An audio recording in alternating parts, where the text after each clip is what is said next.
Good morning, everybody, and my name is Belle Hogg. I am a senior service designer and visual storyteller for the digital profession at the Australian Public Service Commission. I'd like to welcome you to the second event in our three-part INNOV8 storytelling series, The Power of Storytelling to Design People-Centred Products and Services. And I'd like to acknowledge the Ngunnawal people who are the traditional custodians of the land I present from today. And I would like to pay respect to elders, both past and present from today. And I'd also like to extend that acknowledgement to the traditional custodians on whose country you are participating from today also. And of course, on the topic of storytelling, the best storytellers ever. A little bit about me. So I'll tell my story in a really rapid way. I grew up in Western Sydney, a place called Richmond. I went to uni to do art and how to question every single thing around me. I then did teaching at uni and tried high school teaching, got very serious depression, recovered, did a graphic design and events traineeship, worked more, had 2 children, moved to Canberra, ran my own design agency, and then I got a job at Medicare in web design. Then I separated from my ex-husband, lived in a car and at friends' houses for a few weeks, got a home with my kids, moved into the co-design space at Medicare around 2010, where I helped develop a service design methodology and approach at Services Australia. And years of building design capability and maturity followed. I married an awesome guy and had a little girl, returned from mat leave, ran many design workshops at the Services Australia Design Hub. And then I went on to help build the Department of Health's Design Lab, looking at wicked problems. I've worked at the Digital Transformation Agency developing a concept around short-term mobility to uplift digital capability. And now you can find me at the digital profession at the APSC. And today I'm purely here to share what I've learned over the years through my experiences, mixed with a lot of curiosity. I'm really passionate about the topic of storytelling, especially visually, and of course, human-centered design.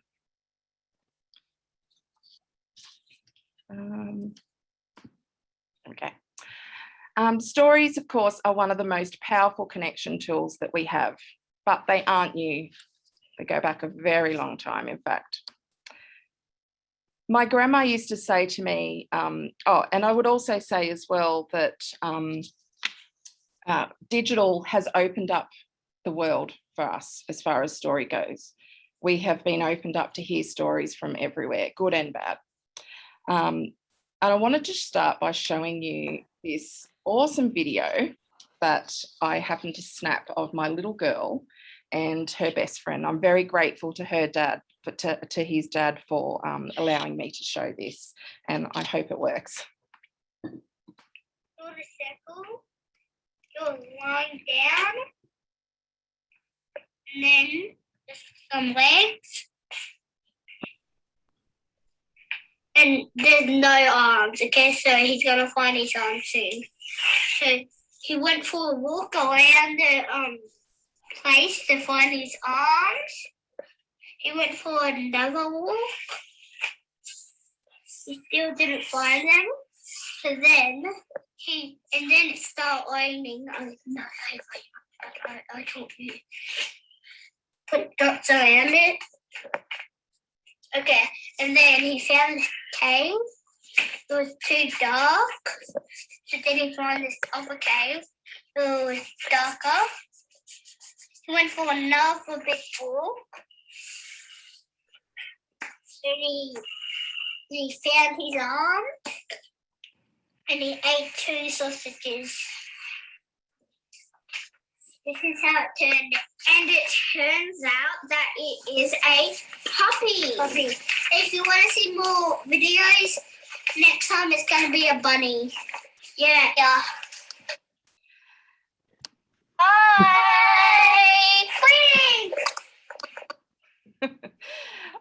He's, as I said, my daughter's best friend, and I saw him doing this with her over to the side of me, and I kind of, after I saw it, I was like, oh my gosh, this is amazing. I love this. Do you mind doing this again so I can just capture it on video? I need to share this. And purely because he's got a gift for storytelling there, but he's learnt that gift as well. And the way he uses a story to draw a picture and to teach drawing that picture, I just think it's amazing. And I just wanted to share that with you to get started. As I was saying before, my grandma, she used to say, don't judge a book by its cover. And she was a really special, loving, all kind of person. But if I'm honest, everyone has. We've all judged a book by its cover. Unconscious bias, it is a thing. And assumptions are a thing. And I think this is why I believe with the work we do in government, human-centred design and gathering and sharing stories should be ingrained in all we do. We have a really big responsibility to design and deliver services and products for people. I don't know if you have seen this particular thing. It seems to be catching on a lot, but human libraries have started to grow. And I particularly liked this concept and the wording around it and the idea of people sharing their own stories in that safe space. In service design, we follow a methodology, or I do myself, along these lines. And, you know, we love a good step-by-step process in our work, but in all honesty, gathering and sharing stories should be throughout the whole process and beyond. And what is human-centered design? I particularly like this from IDEO. It's a process that starts with the people you're designing for and ends with new solutions that are tailor-made to suit their needs. And in the discovery phase of our work, we're doing that research with people who trust us with their stories. And in quite many instances that I've been in, really want their stories shared a lot. It's please share my stories for the good, of course. And at this part, I would say if you aren't aware of your organisation, thank you, you don't have one, get onto it for sure. People own their stories and we should treat these with care and respect.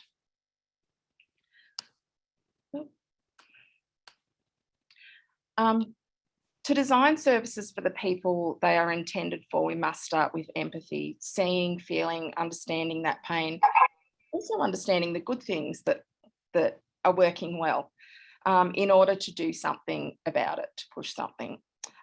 This is my mum. She's 69 years old. She's a kind and loving mum. She comes from regional New South Wales. She has never held a licence, has never been able to use digital products, including text messages. She's very old school. She moved in with my family about a year ago, and we had to do numerous government forms with tick boxes. And on paper, she's doing pretty good. A question like, can you shower yourself, is a yes. But what you don't ask is, can she actually remember to shower? No. You see, my mum has Alzheimer's dementia, which has changed my thinking even more around things like language and hard processes. It's not always available to us, but if you can, contextual research can unveil things that you'll never find in a survey or a phone conversation. Watching someone fill in a form or getting on a bus with someone to explore how they get around can really, really add to your stories and reveal pain points. And like I said before, can also reveal those good things as well that we don't want to lose. And well thought out questions or conversation starters are equally as important. Research, of course, is a whole other presentation that could go for weeks and weeks. So I'm not going to go too much more into that. Decision makers and stakeholders, or even other team members, they don't always get to come along to the discovery phase. So when we're researching and building that empathy, that's why good storytelling is really, really vital. So I thought I would share a few ways that I've used stories in my work. When I went to the Department of Health, we had this fresh whiteboard wall. Anyone that knows me, if there's a fresh whiteboard wall, or as I call it, a freshie, I'm onto that. So it wasn't being used, and I said, let's show how a wall like this can work with some visual storytelling. And of course, I realise accessibility and things like that are another topic as well. And this is supposed to encourage conversations and dialogue. I'm really interested in how data and looking for patterns can show you possible futures. And I'd been reading this report by the Australian Centre for Social Innovation on ageing well. So I thought, I'm going to produce this baby boomers wall. It's a topic that, you know, I'm just kept thinking about, and looking at the statistics, I'm thinking this is something that's going to bombard our welfare health system in a big way. So I produced this baby boomers wall, which had a mix of quant and qualitative data. So up the top there, you can see those sort of future projections about ageing population, financial statistics, those kind of things. And then below are a handful of stories that I'd put together. And I think the mixture of those two really together provides that rich story, you know, to say we really need to move on designing the future because it's happening. It worked quite well. It brought something that may have sat in a report in a drawer somewhere, or maybe never looked at all, and provoked a lot of conversations and planted seeds. All those conversations, of course, weren't necessarily like, oh yes, this is right, I love what you're doing. Some of them were like, I don't see myself here, I'm gay, I don't see myself in this. There was a lot of conversation, and that was what I wanted from this. And then a few years back at Services Australia in the Design Hub where I worked, we had a lot of workshops come and go in there. So it seemed like this was a good place to put stories front and centre, again, for people thinking about who they're designing for. It's always right there in front of them, or writing policy for. So one thing that I really want to point out here is research is a team sport. This wall was the work of many, many people gathering research, synthesising, and then my job, of course, was to present this in a way that was meaningful and made sense. And I found by visualising what internally we thought the process was versus the actual experience of the person, was a way to sort of say, hold on, what's really going on here? And it started as one wall, and then I reproduced this in the business area walkway that where they were working on addressing these pain points, then in an office in Melbourne, and then in an office in Brisbane. And my favourite part of this story is that leaders were using this and change was happening. I saw various hallway conversations in front of these walls where they shared this story in a way that felt genuine, and it almost felt like they knew her personally. You know, people were starting to use her name, which was amazing. Storyboards, they're also a great tool because they're lo-fi for a start, and also not only will this tool help you refine what your idea is or what you're sort of finding opportunity points, those kinds of things, it also reveals, you know, who will use it, where, how, when we're talking about concepts and processes and things. An alternative tool, which you can see down the bottom there, is business origami. If you haven't seen that before, you can look that one up, where you move pieces around, and it just helps people to talk about things a little bit more than if I just stood there and spoke. And it uncovers those risks and asks those questions as well. And I've done this one physically as well, which, you know, a few of you probably have also, you can almost do like improv, or although when you say sort of role playing or improv, people just get a bit, they freeze, but there's really good ways of doing that, almost like a narrator telling a story. So I've done methods where I might have a script and I'm telling this story, and I have a director's cut where I stop and I reflect back and say to people, okay, and ask a question, what might happen next? Was there risks here? It really sort of brings those things to life. Scenarios, having different scenarios as well helps you test concepts and ask those questions and really challenge assumptions too. Again, cheap and fast. This one was something that we used with staff to test a concept. So we can't forget that our own staff, people, you know, we need to design for them also. They're part of this. So this was for testing a concept on mobility opportunities, a really early talking piece. And it really helped people not just to understand the concept, but be able to pause at different parts of the scenario to give feedback. And I just think it's really different to putting a polished digital product in front of someone, because it kind of says, I'm finished and your views don't really matter because it's too late.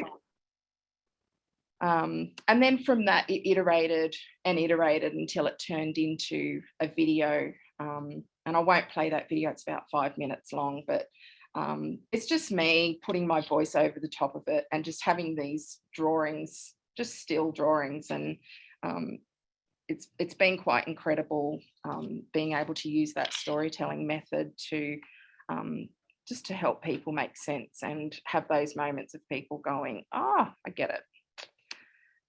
And visual stories, of course, aren't always the answer. So using sound can actually be really powerful.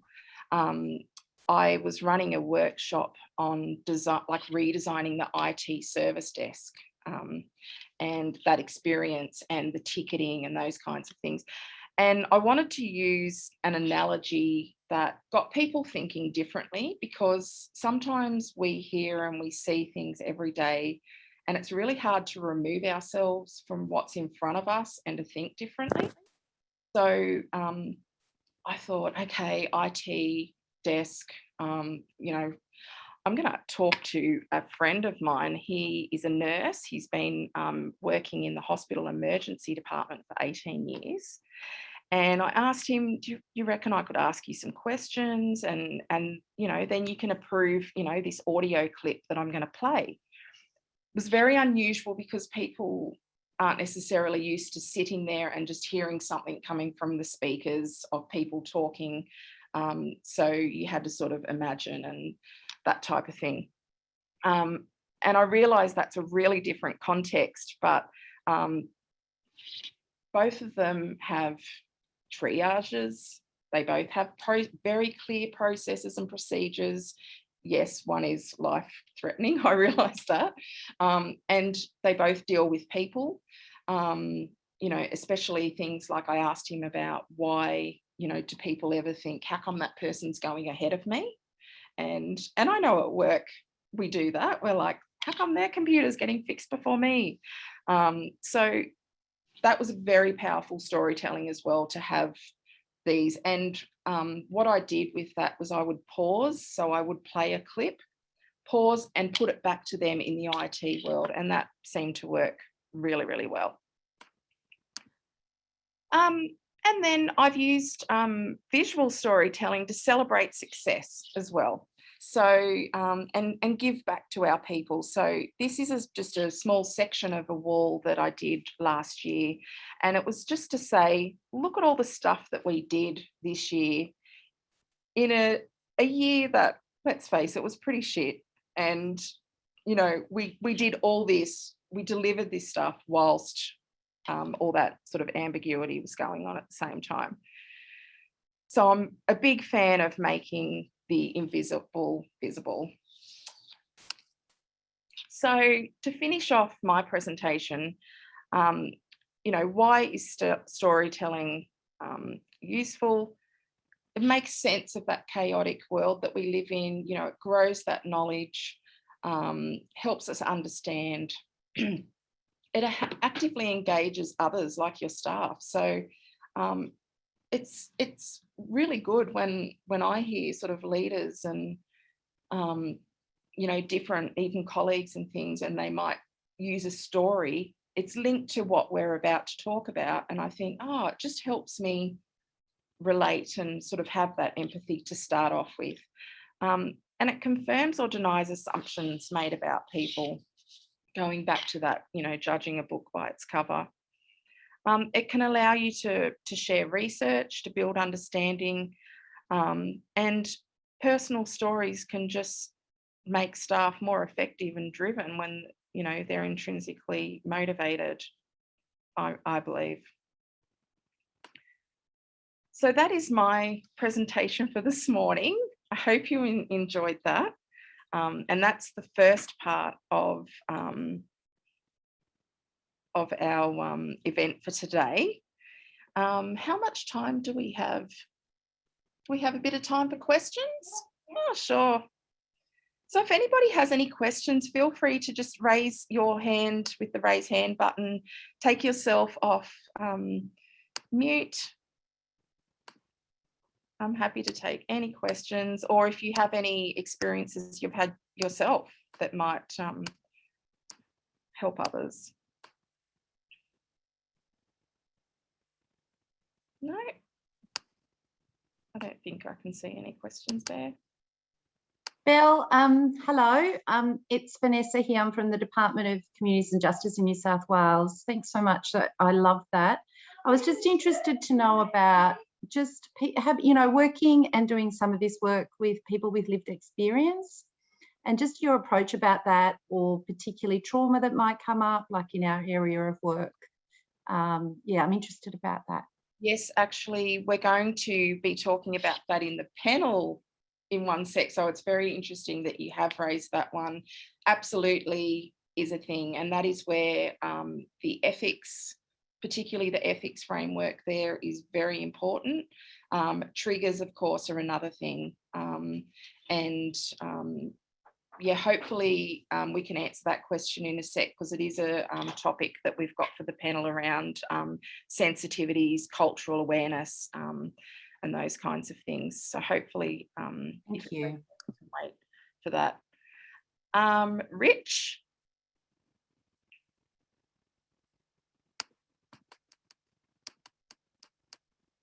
No? Melanie, did you have a question?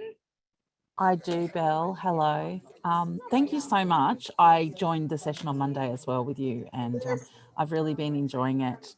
And I remember when you worked at Services Australia, because I did at the same time, and the Design Hub was really inspiring, and the work that you did on the walls around the buildings was really inspiring.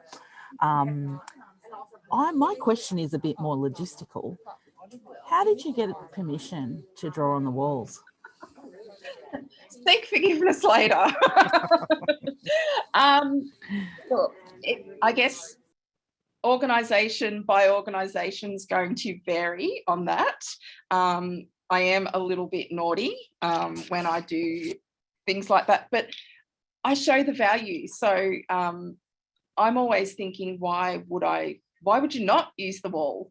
And of course, those white walls, you know, not everyone has them, of course. You can have a wheelie whiteboard, you can use butcher's paper, something digitally as well, that's all fine.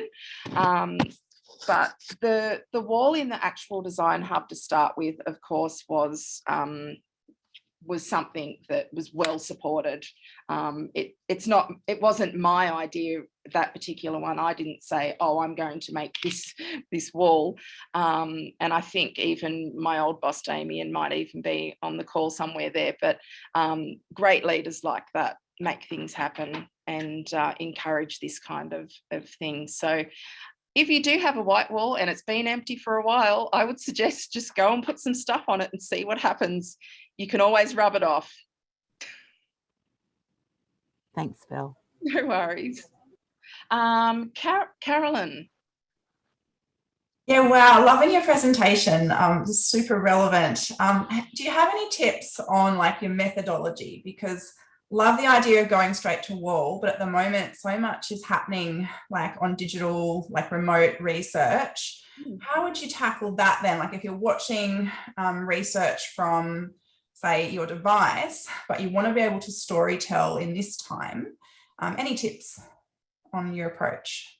Yeah, so yeah, we have had to all adapt to really different ways of working. I personally love Miro as a tool, and don't be afraid to, I guess, again, don't be afraid to just put something forward. I would never have seen myself sitting here giving a presentation to people, but I thought, why not? I've got a few things that I've experienced and I want to share it with people. So it was actually myself that approached the digital profession events people and said, can I share something? And with the concept, with the video about the mobility opportunities, I've been, my team, we've just been trying to organise anyone we can to listen to us that is happy to, and yeah, go through things like that. It is a tricky one though to reach people, isn't it? Do you just start with like a text and paper, or are you like, do you go for like the iPad and the fancy pencil? Like, okay, that sort of process, yes. Yeah. Yes. Both, anyone that came to my Monday session would know we can all do a little stick figure, and that's where I start. And that provokes a lot of conversation in itself. When you see someone walk over to a wall, or if you're online, you know, I would just happily draw on a post-it and go, hey, what do you reckon of that? And yeah. Thanks, Bill. Okay. So last question, just before we go to the panel, Nate.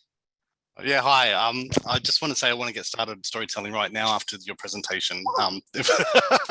I just love storytelling. I think it's really exciting. I've got one really quick question. Where were the hands in the dog? I was trying to draw it myself and I couldn't. When he found the hands, where did he find those? Where did they find those? I'll chase it up later. But the other one is, I was trying to draw the dog. It was part of the story, but where? Yeah. And the other thing was, I was going to ask about the remote learning, but the other thing was, when you're starting the story telling, how do you work out who is the hero of the story that you're telling? I know that it's supposed to encompass, you know, a lot of people, but how do you define who that is, and how do you find who is not the part of the story if you've got like some edge cases? Does that make sense? Yes. Hero of the story. I'm going to say it really depends on the topic that you're talking about, and the audience that you're speaking to. So I would change my messaging according to who's listening, I suppose. Today I went a bit generic, you know, free for all. But, you know, with the mobility thing, for example, there's a lot of what I'll call characters in that situation. So you've got a person that requests talent. So it's like an Airtasker type concept. So you've got a person that requests someone coming to help them. So I would pitch what I'm saying to them a little bit differently to a person, well, a releasing manager. Very different, you know, very different audience there, because they might be precious about not losing talent. What if they stay there? Does that kind of answer? Yeah, that's good. I was thinking that you'd have to develop different stories for different audiences. I just wanted to know how many characters you would put forward in like one scenario. Yeah. And I mean, something like a persona is an amalgamation of people. So even though I've told you a couple of stories today that are really based on one person, usually when I tell, you know, when you're doing research, you tend to have an amalgamation. So it's that real evidence-based that, you know, it wasn't just one person, there actually was a whole collection of people, and maybe use things like behavioural archetypes so that you have maybe types of people, you know, technology savvy versus I don't use technology at all, those kinds of things. But I always think aim for your edge case studies more, because if you're designing for them, then it's got to be good for the other more. That's what I was hoping you'd say. Yeah, that's good. That's good. Thank you. People, but it doesn't sound right, but you know what I'm saying, yeah. So now we're going to start on our second component of the event. And I'd like to welcome our panel to join me for the conversation. So I'm going to introduce our panel. So we've got Richard Heidelstead, and he's from New South Wales Department of Customer Service. Richard is a service and experience designer. His work ranges from improving airport transfers to co-designing government social services in his native Sweden, the rest of Europe, and currently with the New South Wales Department of Customer Service. Richard's a champion for visual ways of working and telling stories, and in addition to using sketching and graphic facilitation in his day-to-day work, Richard hosts workshops and trainings on visual communication and narratives, including how to not suck with post-its, which I have done, and it's awesome, for civil servants. And he does improv theatre as well. Of course he does. Libby Heisman, awesome, Department of Education, Skills and Employment. Libby's is a human that is infinitely curious about likes to design and likes to design with humans, sorry. She is currently doing her best to embed innovation and human-centered design mindsets across government policy and services as practitioner and teacher. Libby is currently Assistant Director for Innovation at the Department of Education, Skills and Employment. In June, she completed a Master of 9 Design Futures, where she undertook a research project and developed a storytelling card deck. If you haven't seen it, you need to. It's awesome. That was an inquiry into incomplete stories as a way to cultivate empathy in audiences. So welcome. Bridget Metzler is from the Department of Agriculture, Water and Environment, and she's a jump in with both boots kind of person who's passionate about the democratization, that is such a hard word, of knowledge and the use of technology and research to get us there. And Bridget believes research ops plays a crucial role in scaling the impact of user research. And most weeks you can find her talking about research ops. Bridget is the research ops lead at the Department of Agriculture, Water and Environment from 2017 to 2020. Bridget led the user research library at Services Australia, where I met her. And Bridget is the co-chair of the Research Ops community, a global community of people discussing research ops, the people, mechanisms and strategies for scaling research. Thank you so much for your time being here today. It's so awesome to have you all. Thanks, Belle. Thank you. Thank you, Belle. Thanks And- for your stories earlier too. Oh, Really good. Thank you. Okay, I'm just going to stop sharing my screen. Don't need to see that. Okay. So to kick off, I was wondering if you can share with us a time when you told a story that influenced a change. So whether it be a policy, a system or a service, or even like a senior executive maybe. And why do you think that was, and any tips for things that have worked and not worked? And to kick that off, I might throw over to Libby. Thanks, Belle. Yeah, I do have a nice story in mind from my working in the public service days. So I worked on a project a few years ago for a not-for-profit that supported people living with progressive neurological diseases. And as part of that research, the research team went and met with and kind of went into the houses of people who had been living with or newly diagnosed with mostly MS, but there was also motor neurone and Parkinson's. And one of the people I met in this journey on their diagnosis had taken up ice skating. And that was a very unexpected kind of response to the diagnosis that they had been reading about neuroplasticity and they'd been reading about muscle memory and thought maybe I'd been an ice skater in my youth, maybe ice skating would help me cope with my disease. And so when we were reporting back to the organization I was working with, we peppered a lot of stories into the report, and this was one of them. And what we were trying to show was, on diagnosis, people don't always take a clinical path. And this organization assumed that people did take a clinical path. But what we learned was they went off in these kind of really broad sweep from alternate therapies right up to really clinical ways. And this particular person I spoke to felt like they had been hard done by the organization that was essentially set up to support them and wasn't getting the support because they wanted to know, why was this working? Why could I go ice skating? Why is this helping me? And it did help them. And so we peppered these stories in the report, and what that meant to the exec was, oh, we have a breadth of people that have fallen through the traps of our support and weren't getting the support based on the needs that they had and the way that they approached their own disease. And so the CEO, I think he hugged me after that report. Like, it was such a revelation to him and such a great opening of how now can we support these people? How can we make sure that everyone who lives with this disease is supported in our state? And so it was quite a lovely outcome, but it was a conscious decision for us to just put these really, really personal stories throughout the final report that we presented back to them.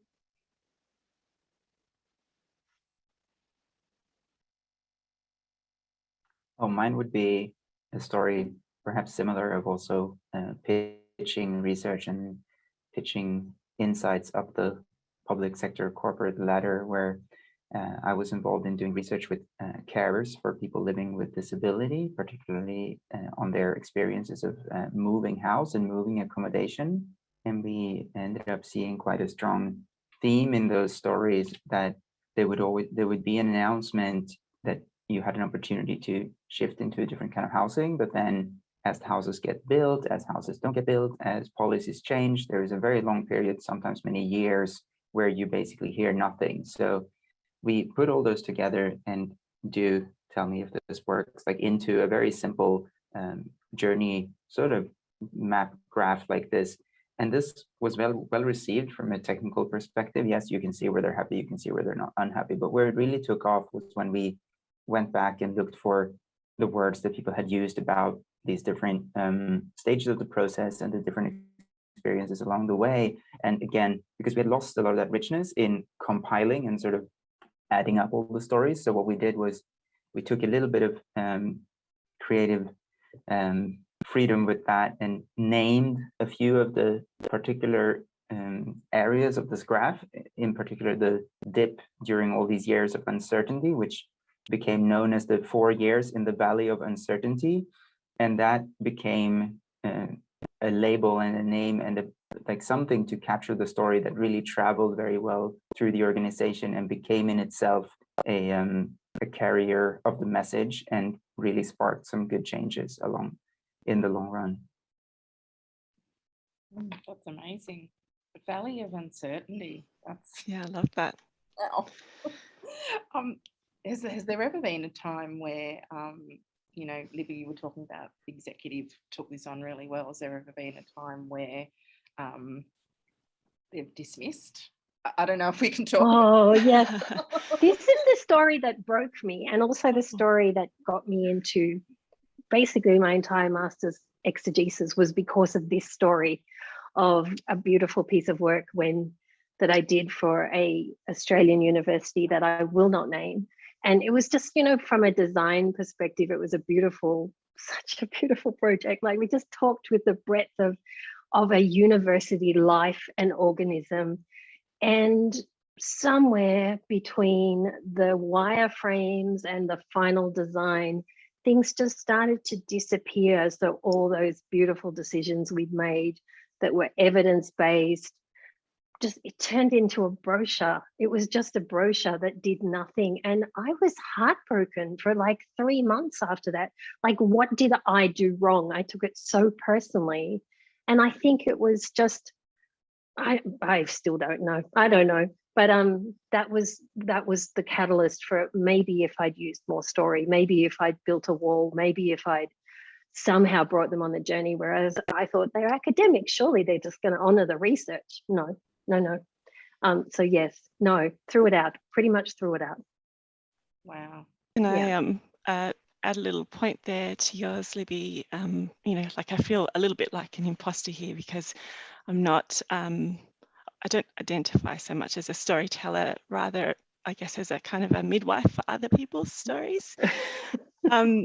Yeah, I mean, you know, Belle, the amazing people that we've worked with and all of the stories that they've told. And it's been such a, you know, the privilege of the past few years to learn how people take on hard stories and when they don't. And I think what we really learned over that time, you know, from 2017 onwards, was just how much you need to stay connected to the person and their story to be able to get that real buy-in. And yeah, unfortunately, I mean, I guess not unfortunately, but it just totally changed my life. Actually made it, I was, you know, have become kind of obsessed by making it safe for us to tell really close stories that are close to the person's own story. So they still own it, they have that agency. We're not just going, oh, we need to de-identify, and de-identify so that in the end you get to a glossy brochure. No, people's stories are uncomfortable and we need to find ways to sit with that. And I think, yeah, I'd say some of our best stuff has been when we've just had one person's story and we've just stayed true to that. Yeah. That's beautiful. Yeah, it's very true. Very, very true. I did a piece on teen parents way back, and it was amazing and brought out the best opportunities that could have made amazing changes, blew all assumptions out of the water. And unfortunately, their project was too far along, was what I was told. But anyway, we'll leave that one. And I was wondering, Bridget, how do you make sure storytelling elements like metaphors and cultural references will work for your audiences? Yeah, it's, you know, again, it's one of the things that we've had to grapple with, because if you suddenly make user research in particular available over and over again, and you kind of can't control who the audience is, it's actually a thing you really need to think about. And so I guess in the first instance, the research sort of life cycle of that storytelling is you've got to make sure that the people who are going to be in the audience are actually a part of the story. So if you're the particular thing that you're researching or gathering stories from has, you know, impacts Indigenous people or impacts people from culturally and linguistically diverse places, have them be a part of that story, give them agency, which is what all of those beautiful researchers at Services Australia have taught me. Give them agency in the story, report back to them and say, this is how we're reporting on your story. Is this true to what what you're expecting? Make sure though that where possible, you might be able to add in a hint that, like she'll be apples is a very Australian thing to say. Probably doesn't mean anything to anyone else. So, just add some little rabbit ears around she'll be apples, for example, to hint to other people that that's an idiomatic phrase. Things like that I think are useful just in terms of if you are presenting something in the written form. If you are presenting information where it is culturally, you don't want to culturally appropriate. It's a power and that sort of imbalance is a real thing, particularly in qualitative research. So just make sure that the story or the representation of the person, the persona, for example, matches the story. Really, really important. I think that's probably all I've got to say on that one. Has anyone got anything else? Richard? Oh, you call back to our pre-conversation, right? About Yeah. how Sorry, I did that to you.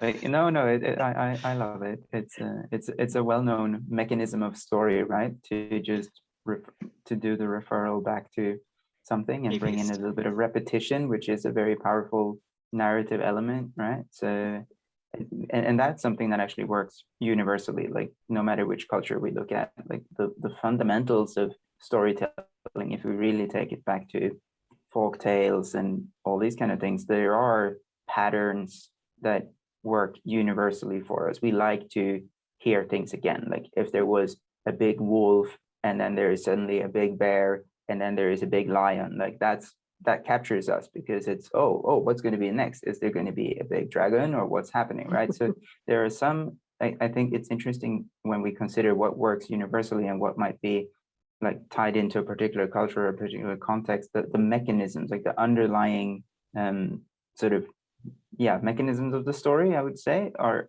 more universal than perhaps the content. So yeah, like that progression of bear, dragon, lion, whatever might not work for everyone, but the idea of progression. So you just have to find the expression of that progression that would work in your context, I think, for that story. Yeah. And when it comes to sensitive topics, this question was raised before. I'll open up, Richard, Bridget, Libby, what things should you keep in mind with those more sensitive topics?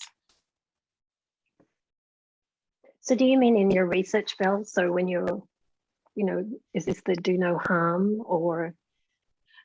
Even more the share back, and Richard, you might even be able to speak to that one. Yeah, I think it is of course really important to adhere to all kind of ethics and de-identify and do all these practices that I think are very well established, and it is a fairly technical thing in some ways.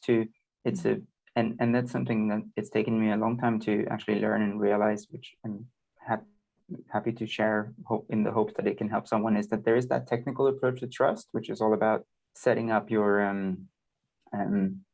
all the technicalities, make sure that you're ethically sound from a sort of procedural perspective.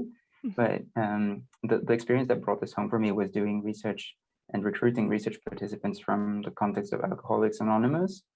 And I, of course, prepared well. I had all my paperwork, sign-off forms, consent, all these things set up. But as I met these people and spent time with them and joined sort of a few of their meetings, at least the beginnings of the meetings where I was allowed as an outsider before things turned into the trusted circle, right?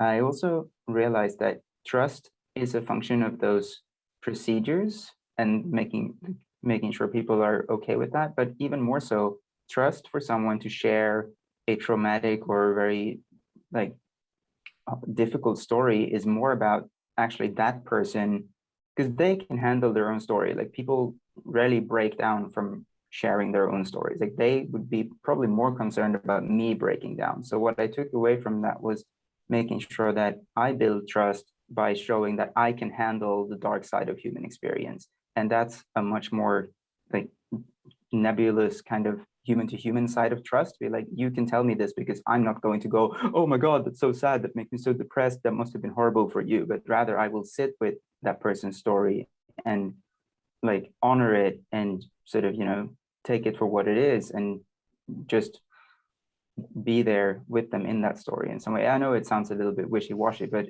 it is a really important thing to consider with these sensitive topics, that you also have to be, as a human, you have to be ready to take it on.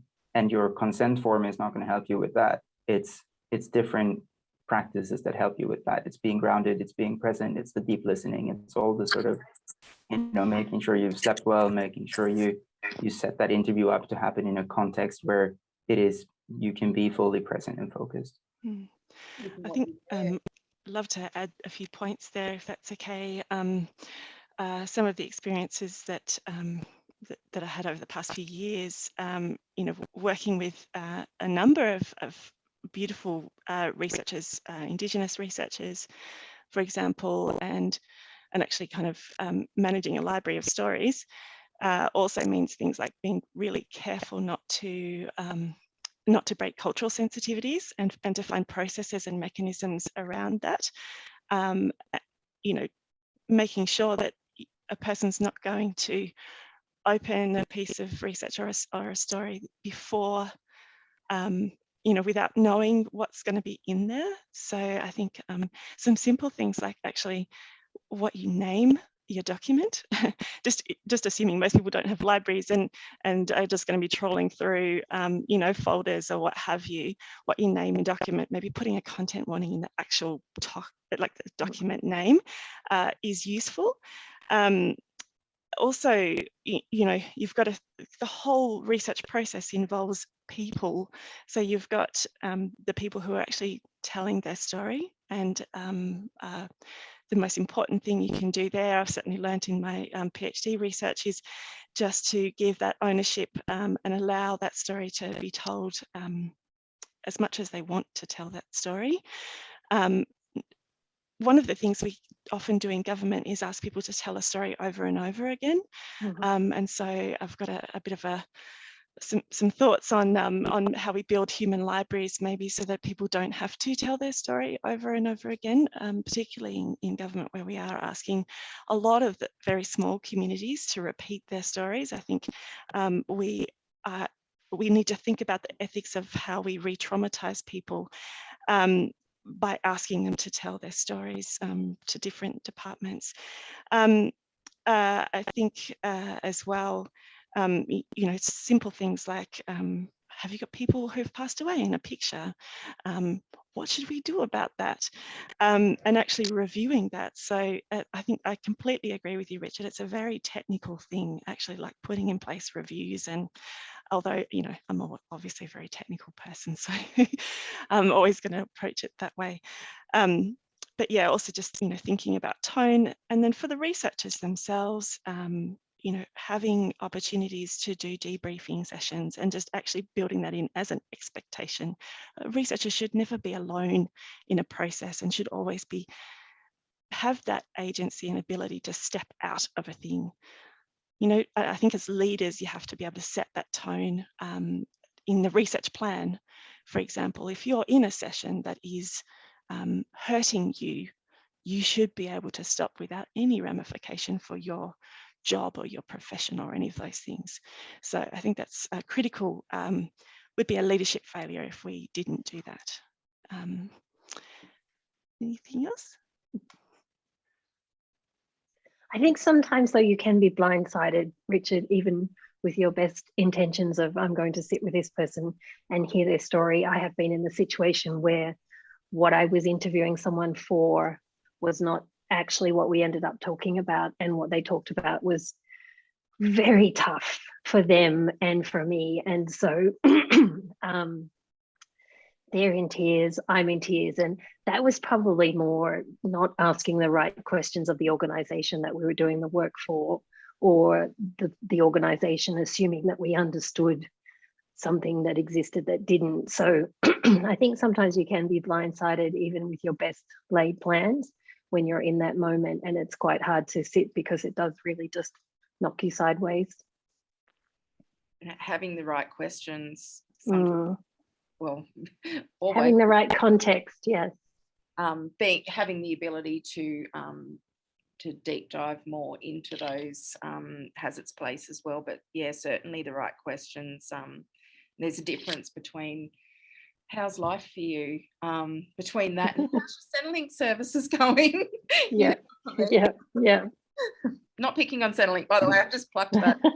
Yeah, and that really makes me think that we should also, I would like to make it very clear, at least from my point of view, that it is totally okay to be affected as a researcher by a story that really affects you, right? Like you're a human being having that conversation with another human being that's been through something tough or something really fantastic, and of course you're going to mirror their sentiment to it, and that's just, I would say, even good research, right? You don't want to sit there like a recording robot just making notes and trying to extract their story. You're part of that story as you hear it, right, as well.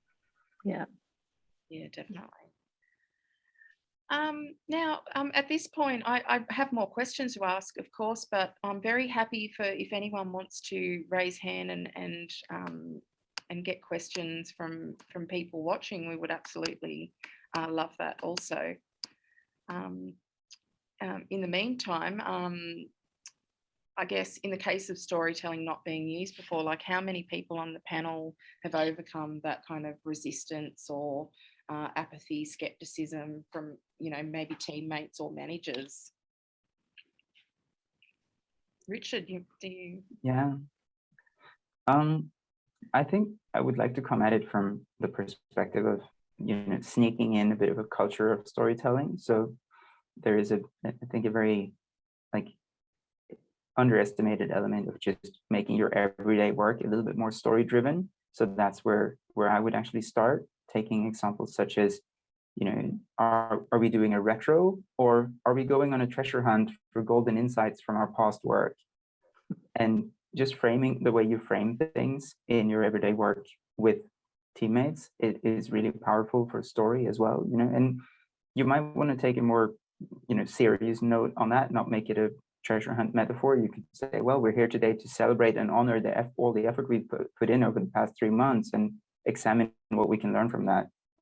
Same thing if you're part of a front runner team that's working on some innovative initiative or the other, then makes the world's difference whether you start referring to those people, if you're part of the group yourself, even as the guinea pigs or the pioneers, right? Those are two very different stories. Are they, you know, just objects of the machinery of innovation, or are they actually agents of pushing things forward? So a lot of it to me is about that kind of framing, and you might even want to start there before you get into going really into the deep end of bringing in potentially very moving and emotionally loaded content from research. So I'm a big fan of these small actions to start on low stakes. Like my favorite, currently my favorite workshop warm-up exercise is just a simple stretch and share, which actually works over Zoom, where each person picks out a simple, you know, physical limitations allowing sort of stretch motion. You could tilt your head a little bit this way, feel free to follow along if you want to have a bit of a neck sort of. Did you hear the crack? Yeah, right. And you do that around the room, and as each person does it and the others follow along, you also share a little bit of a story, which for me might even be just, you know, I wear my headphones like this because I'm doing DJing as a hobby for a couple of years. So it just comes naturally to me to have my headphones off my ear. And just with those 2 lines, you've got a piece of my story, right? And if everyone does that around the room for those few minutes that it takes to do the stretching, it actually sets a completely different tone for the conversation. You could, consider creating some small story triggers. Like, I'm a big fan of making stickers, and we had a kind of a cat theme going in my previous team. So we made up all these cat themed, like, sort of team stickers. And those become conversation pieces. And then as someone asks you, why do you have that sticker on your laptop? You're suddenly put in a spot to tell the story of why I have a cat sticker, right? And you create the space for stories to emerge like that. And I think there is a lot of room for sort of internal storytelling in that sense as well. The last one example, which is also a really simple tactic to grab onto, is whenever you need to split people into groups, rather than calling them group 1, 2, 3, you could call them, group, well, perhaps animal names, perhaps, anything else that resonates with the context that you're working in. We've got, and there could be so many things you can play with that, just to bring in a bit more of that story thinking, and also getting to the point where you think story first, not just sort of as a tack on, where, oh, now we're here with a 15-page slide deck full of text and diagrams. How do we add a story to it? Like, rather think, what's going to be the story of this presentation that we're doing? Consider the stakes, like what's at stake, and how can we build a story around those stakes? If it's a decision-making situation, if it's a matter of bringing across a certain insight, there's always going to be something at stake, and your story can help you to drive that. There's some great Oh. tips and Dramatic blackout. Yeah. even we've got a little card conversation starters at our dinner table, and there's such a difference between when I pick up from school and I say, how was school today? Yeah, good. That's it. Cut off. And then if you sit at the table and you say, you know, one thing that, you know, those kind of open questions, it's amazing where it can go. We do have it looks like a question from Tara. Do you want to unmute Tara? It's actually a comment more than a question. So in my spare time, I'm the marketing director for Little Athletics ACT. And as part of our marketing campaign, I got to write an article to go into a magazine. So I actually used that storytelling model of Little Athletics is a 50-odd-year-old sport in Australia, and we're the only country that actually has Little Athletics. But actually going through this is what a Saturday morning is like in Little Athletics. It's children going to an oval, running around, jumping, throwing, you know, with their family, with their friends. Like, I use that storytelling mode to sell the sport to people that aren't already in the sport. Nice. That's a fantastic story. And it's actually, isn't it interesting that we do this at home? Like, we do it a lot in our personal lives. We have to socialize with people at different events and things, and we tell stories. That's in human nature. But for some reason, when we get to work, sometimes it's not quite as natural or something. I'm not sure what it is, but that is a great story. Thank you for sharing that. Thanks, Tara. Libby, did you have anything else on? I've never actually met resistance, and I think it's because I'm somewhat like Richard in that story is a very big part of my language. I don't consider myself a natural storyteller, but I do find myself quite often saying, let me tell you a story. And so, you know, I lean in, I want to help you relate to the thing that I want you to relate to by putting it in another way. And so I think story is a big thing in my work. And I have also worked with beautiful teams that, like you, Belle, at the end of our stand-up, we'd have a fun question, and we used to write our own fun questions, and then we had a question deck. So we pull the fun question post-it note off the wall and go, okay, fun question for the day is, if you could be do any other job, what would you do? Or, you know, what's one thing you're loving right now? And so everyone would go around the circle and share that back. But also I do things for people that you think who don't call themselves storytellers. So I do Lego Serious Play, and Lego Serious Play is all about story and metaphor. And so I ask them to do a build about, you know, what's your superpower? And they have this weird looking build in front of them, and it has a very rich story to it. And so it's amazing how many people, like I would consider quite straight-laced bureaucrats, can come in and share these beautiful stories out of a Lego build. So it just enables them to tell story. So I know I've never met resistance because that's my MO, I think. That's how I function, and no one's told me to stop. No, that's absolutely amazing. And they're good tips for just kind of bringing that into the way we work as well. Absolutely. And another question. Part of that goes back to what you showed in the presentation as well, that stories have been around since the beginnings of time, right? Where when we try to communicate through a story, we're tapping into thousands of years of evolutionary programming, where our audience is actually more or less biologically hardwired to find that story, right? And I think that's a big part of why, like, a set of Lego blocks can be turned into a story, can be turned into a multitude of different stories, right? So you don't need the perfect story. It's enough to even, you know, the audience will do a lot of the work of finishing that story for you and understanding it and filling into it. Yeah, I think I've been doing quite a bit of mentoring over the past few years, and one of my favorite questions to ask at the beginning is, tell me the story of, you know, what's the story? Tell me your story about what you look like in 3 years' time. Tell me what your day looks like in 3 years' time, because it helps people to really articulate where they're trying to get to. Yeah. And I think that Penry O'Rourke, actually, who's a researcher, fabulous researcher that Belle and I have worked with, she used to teach me the what's the story you're telling yourself about this?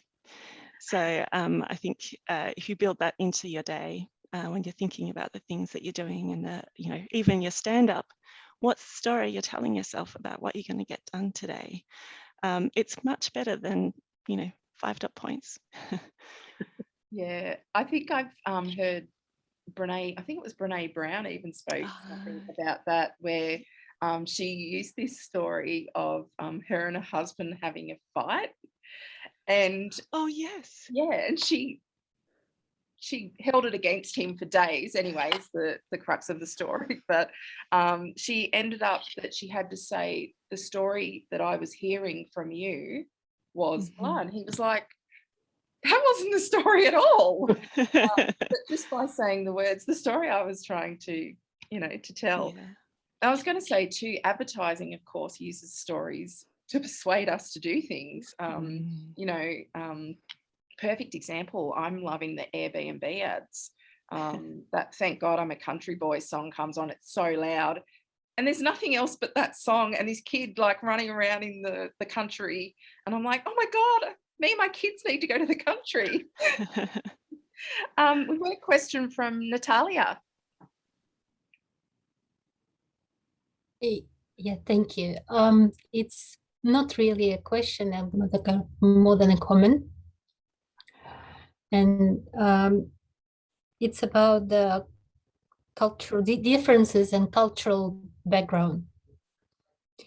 I'm usually a natural storyteller, and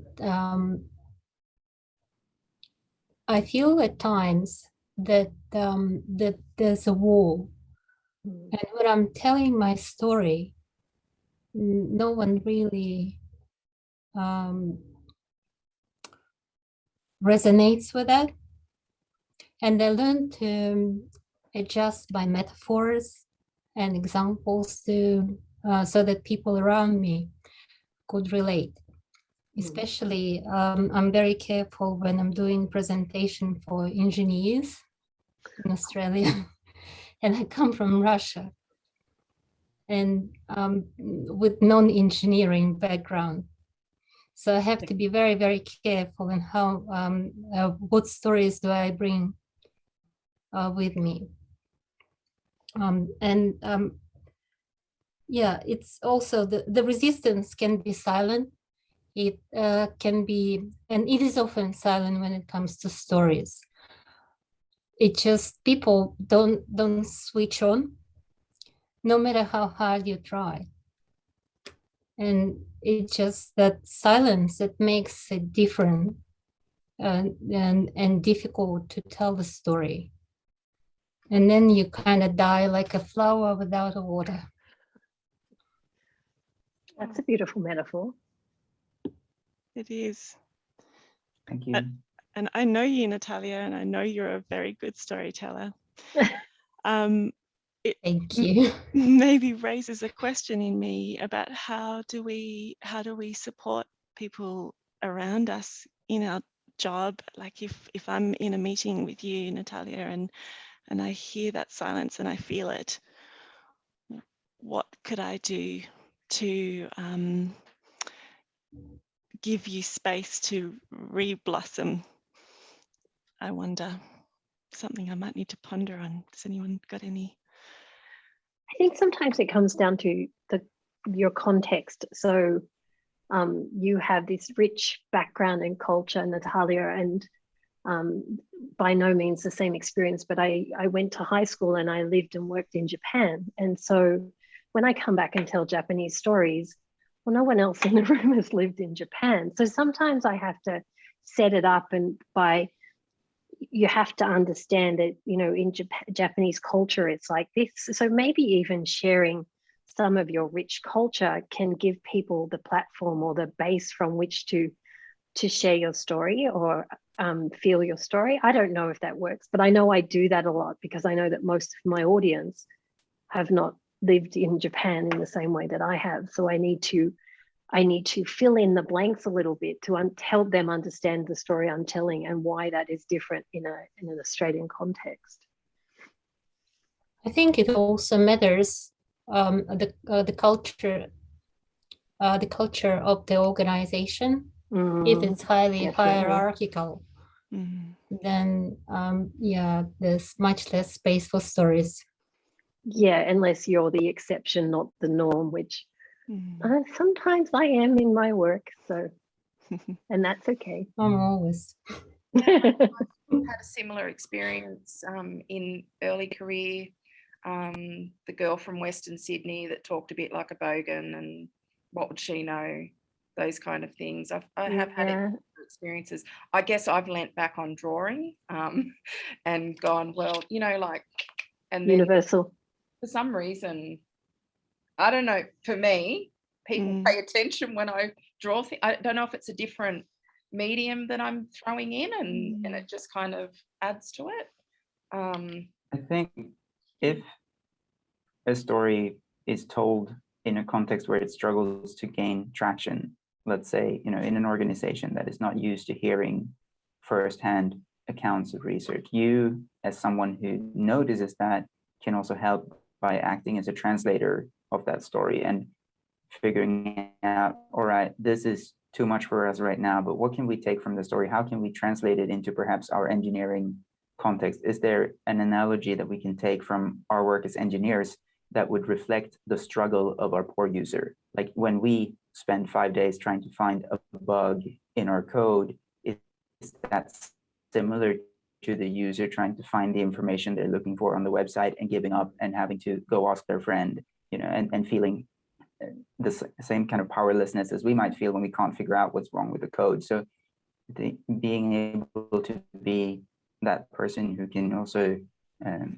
transfer the story and find the connection points is a very powerful way of helping that story blossom in the face of silence, and when the flower is somehow starting to fade, and to simply just retell it, because, you know, the more times we retell the story, the more powerful it gets, and it really matters who retells it as well.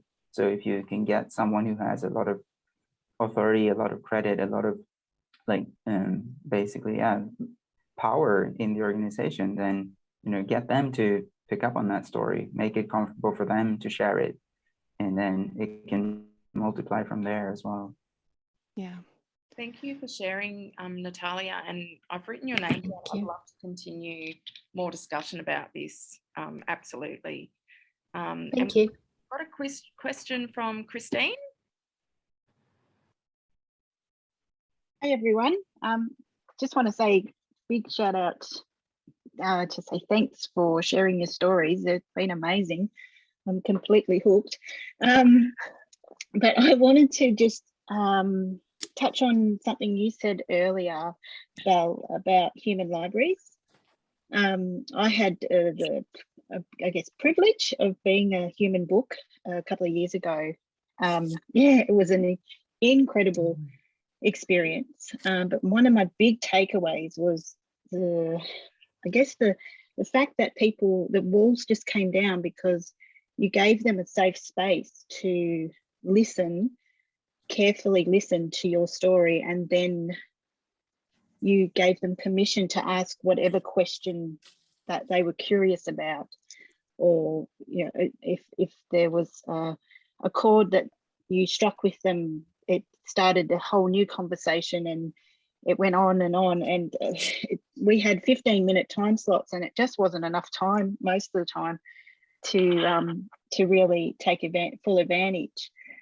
So I guess the question I have to the panel is, do you have any other tips and hints about overcoming those fears of being courageous or curious and asking the question that you possibly wouldn't normally ask in your normal business as usual setting? Anyone? That's such a good question. It is. Look, I think storytelling is a thing that gets woven, and that's why, you know, like when you think about Natalia's comment before, when you're telling a story, you're not alone. There are people who need to listen, and then there are people who will respond. Like this whole panel thing is because it's a fabric that we're weaving together. So yeah, if you are, I think being more cognizant of that, and also it's critical that power is acknowledged and noticed. Like, you're not going to have a chance to tell your story if the people in power, or the people who have the power, are not going to let you. So we need to, like, I'm just here talking about myself as a middle-class white woman. I need to make space to shut up and listen a lot of the time, and I think all of us need to think about that too. So when you're in a work environment, that's about finding who your allies are. So, I actually said that to someone today who is struggling to have their story heard. I said, who around you can take on that story and help you get a space to be heard. So for me, as a research ops person, my constant thing is to say, user research is uncomfortable. You just need to expect that. Let's just set that expectation. Don't walk into this. Don't do it unless you're happy with that, because that's just what we're doing. We're going to be open. We're going to be transparent. We're going to have uncomfortable conversations. You need to sit down, be quiet and listen, and just be expecting to feel uncomfortable. It's actually a really great thing to do. I think it'd be great to talk about how do we teach leaders to be comfortable with being uncomfortable. I'm the annoying person in the room that just makes people uncomfortable on purpose. Yes, please. I'll never be promoted. Christine, does that help? Yeah, it does. It does. I think that's a beautiful way of putting it, because if you can set the standard from the start, and even just making people aware of that component, that uncomfortable component, so they can give themselves an opportunity to prepare for it, and also, yeah, openly giving them permission to ask what they might perceive as a stupid question, or a question that might gain a bit of attention, or something that's been bothering them forever, but they just haven't been brave enough to step forward and yeah, own it. We have this idea that we should have approach life with an abundant mindset, and you know what? You can be abundant when you have plenty of privilege. So you're not going to have a safe space if you don't have that privilege. So one really good thing I'd just like to say, Sarah, and I'm talking too much, but when your leaders when they do it, so, recently, I mean, I love working for Jordan Hatch. He is absolutely 100% able to be open and transparent. And, I will say to him, we're going to talk about this. There are risks involved here. He's like, no, it's fine. And so I will reflect that back to him and say, I love that you are a person who does that and just walks the walk. Thank you so much for being that leader. So yeah, celebrating it is great, because that, it just kind of embeds that behavior, hopefully. Thank you. Fantastic. We've got another question. We'll take 3 more questions. We've got Tessa. Hi everyone, it's actually my daughter's name and I can't be bothering it. My name's Vanessa. Just keep it easy. Just to flow on from what Natalia said, and Bridget and Belle and Richard, it's about the one thing I wanted to ask was, do you have, in addition to those concepts of seeking allies, so I'm summarizing what I'm taking away, seeking allies, making a safe space, having that conversation up early that this might be uncomfortable, considering the leadership style and culture of your organization and almost permitting it or enabling it. One of the things I found useful, and I just don't know if that's myopic, but is to trust my audience and their style of learning. And because I work for a data agency, for example, so I work with people who may be quite similar to Natalia, where they like to see it with a graph. And I really liked, so Richard's line graph with the smiley and the unhappy face. And I just wondered, from your experience of everyone on the panel, do you have examples where you've had to, on the fly, had to run with it, you've noticed that people are like vaguing out, or you've already heard from as you've walked into the room, everyone really likes to see some numbers or to make something, to Libby's point, something tactile. What strategies other than on the fly and like being resourceful or resilient have you used where you've kind of, I don't like the word pivot, I'm just said it, but where you've adjusted your response to take on board the fact that your audience is either zoning out for all of the reasons like for privilege or leadership or style, or that learning style which perhaps closes the door before the minute you get your whiteboard out, because I love whiteboards. As soon as someone said Lego, whiteboards, the post-it note idea, like that's all stuff that I love doing. Talking about persona exercises within a data agency is a fascinating conversation that often, there can be a bit of a disconnect. But what's some strategies when you know that or you're sensing that? Charm and disarm. That's what I work on. No, humor, like humor. People love talking about themselves, and they are the most knowledgeable person in the room about themselves and their context. And so I love to tap into that. And I find that people start to open up when you ask them about them. So even if that's just a throwaway question, Vanessa, with a post-it pad that says, okay, tapping into the mindset of the data people. And trust me, I'm surrounded. I work in the economics branch, so I'm surrounded by data people. I find just one thing, like even if it's just one question, write your note on a post-it, try a 1, 2, 4 all feedback session, and you'll get this wonderful energy and hum come back into the room, and then you can keep going. Has worked for me in the past. Yeah. I was just looking up on my phone actually because I wrote it down. It was so good. I've been doing quite a bit of gathering work of late, and obviously there's the fantastic book, The Art of the Gathering by Priya Parker, but she's working on has it changed digitally? And she has this little framework that I think is worth sharing with you, which is protect, connect, and equalize the guests. So it's the first 30 seconds of any gathering, and I'm assuming if you're storytelling, you're probably leading a gathering or having something to do with it. So protect means acknowledging the difference in the room and the diversity, and saying, you're all valid here. You all have something to say. Connect is telling a little story like Belle did at the beginning. Tell a story that connects you to the people in the room. And then equalizing the guests is that, you're all experts in your own domain here.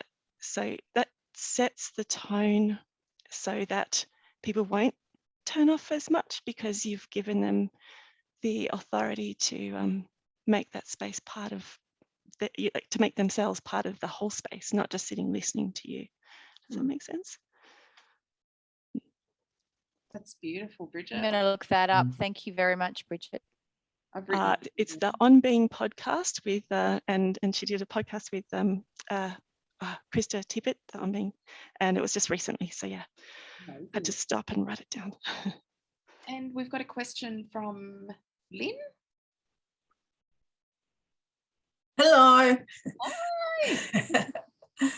So my question, because what you've articulated today highlights the value and the strength of storytelling, but my question to the panel is about using a story to influence decision-making in government.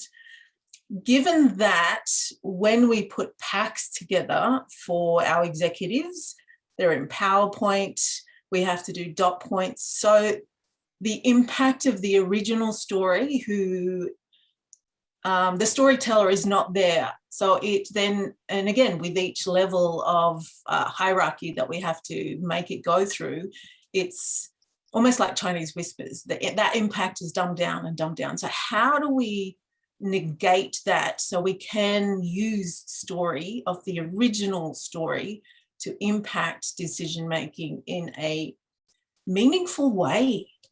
I'm asking this because I'm putting together packs for an executive committee meeting for next week. And it's like, and again, it's that, it just gives dot points that we can talk to. So, and that loses the impact of the story.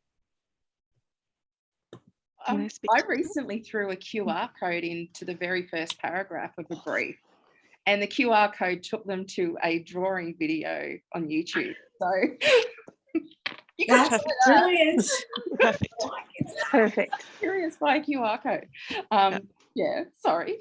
Who was Libby? Were you speaking? No, I was going to say, yeah, we have to do this, and that's the advantage of doing the research, is that you have the voice of the person with the lived experience, and wherever I can pepper in the actual words that came out of that person's mouth, uncensored, to to support what it is that I'm pitching to people.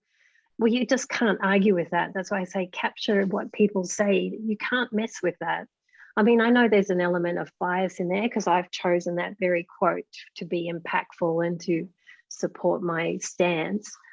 But that's one way of a text-only presentation that I've used. And also writing really beautiful insights, because I find insights are, they're the way they're of the head and they're of the heart. And so if you can be more human in your insight writing, then you can sometimes be more impactful. There will be audiences that will never get it, and I can't help them, but that's one thing that I do. One micro tactic that I really love is replacing the headline of slides with a quote, because then it automatically becomes the priority. Yeah. And we typically write headlines in we're very bad at that. In my experience in government and other corporations, you just put something super descriptive like opportunities and challenges. What if you put the greatest opportunity as you've heard it through a quote as the headline of that slide instead? It's going to, I write headlines as questions for the same reason. Yeah. So people start thinking about the answer. Yeah. I would say, as a digital librarian, I would say the death of PowerPoint cannot come soon enough. We really need to move away from paper, and I know that all I would say is executives say that they want dot points, but they also love a good video.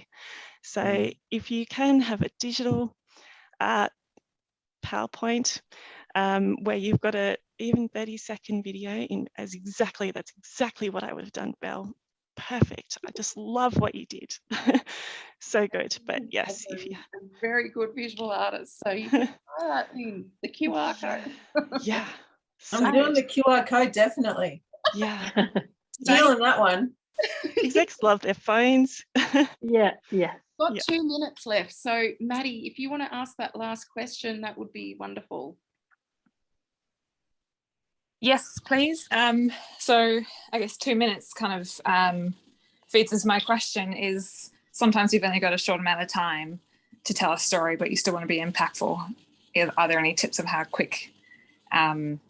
to be quick with storytelling? Go straight into it. That's right. Yeah. What about capping? When you've got a cap, someone mentioned they had 15 minutes and it wasn't enough. How do you make the most impact? What do people hear the most? I would say find what is the crux of the story. Like, what if you had to retell the Lion King in one line? Well, it's that thing where he lifts the thing up and like, oh, here, this is all yours, right? Like you find that. Spoiler alert. Yeah, might be, but you need to do a spoiler alert if you're going to tell a story in 30 seconds.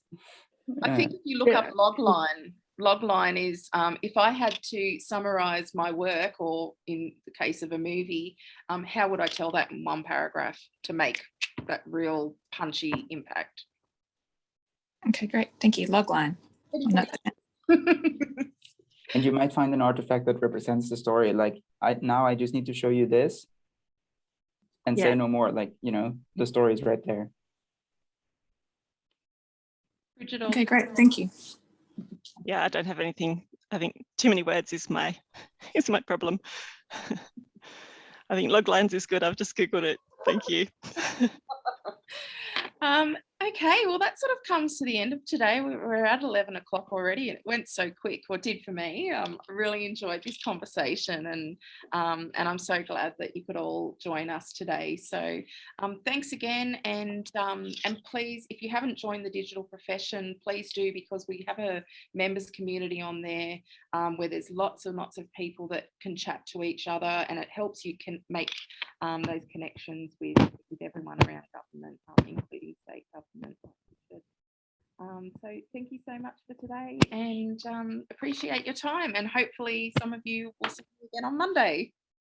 Have a good weekend, everyone. Thank you. Thank you. Thanks, Belle. That was Thank awesome. you. Bye. Thank you. Thanks.